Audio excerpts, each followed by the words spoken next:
So it's been about 3 months now since I've had the Teclast X98. So it's Chris here from TechTablets.com. Just give you my thoughts on the tablet. How does it stack up after 3 months? Well, not too bad actually. I've been enjoying this tablet quite a lot actually. I'd say that's my most used tablet after, of course, my Surface 3 Pro I have here. But I do find myself using this tablet quite a bit, just mainly because of the size. It's just a little bit easier to handle. I'm going to quickly look at a few websites, check out the news or something like that. I do like this form factor and the size, and reliability of this tablet has been really good. I haven't had any problems with it really. None that I can really think of, apart from in the beginning, the first days of having this tablet. There are just a tiny few issues from converting it originally from Android into Windows, and I just stick with Windows on this tablet because I feel it is best in Windows. I was running dual boot for some time, but I found that the Android part was basically just left there. I didn't really use it that often, so decided I would just get rid of Android and use all of the space on the eMMC drive for Windows.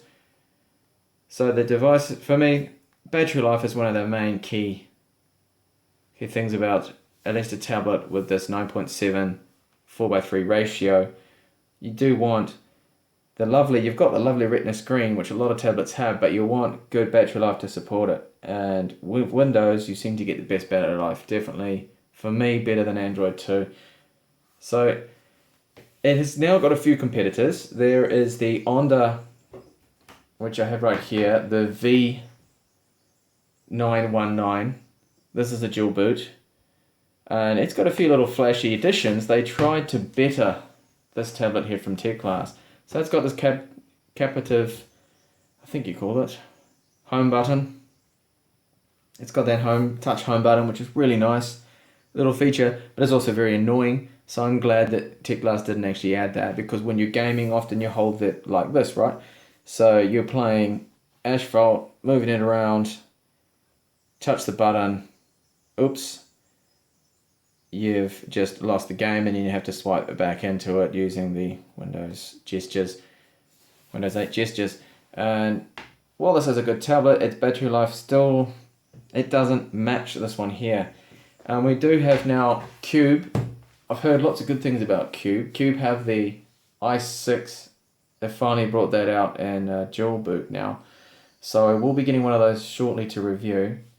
But even though apparently has the better build quality of all of them, and it does come in black, it's missing one feature that the Teclast has over all of these tablets so far, and that is, of course, right here.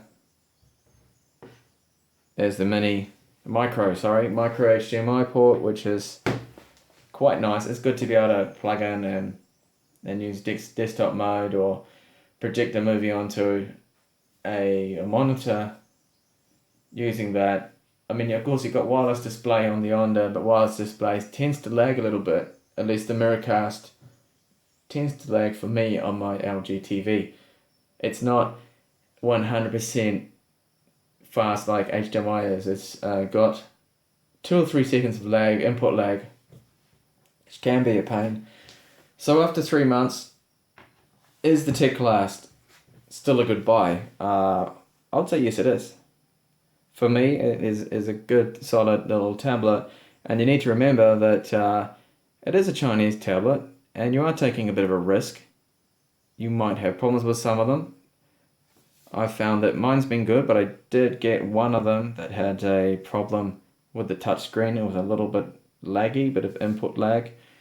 So you've got to bear that in mind. That is a bit of a lottery sometimes with these tablets, but it is $200, and you do have the exact same screen that an iPad Air has, which is a nice little bonus.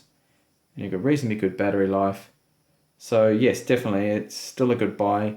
Even better now too, because if you are looking for dual boot, there is a 64GB model now, which is something I recommend to everyone. If you're going to get dual boot, 32GB is not enough. It just isn't enough. It will run out really quick, especially with Windows updates. So get the 64GB model and you should hopefully have a solid tablet without any issues. So after 3 months, I'm happy, and it is still pretty much the main tablet I stick to after, of course, my Surface 3 Pro, which also, I might add, was not a flawless tablet. That is my second unit. I had problems with my first one. But anyway, that is the Teclast X98 Air 3G, and after 3 months, I am thoroughly happy with it. I think it's great value for money.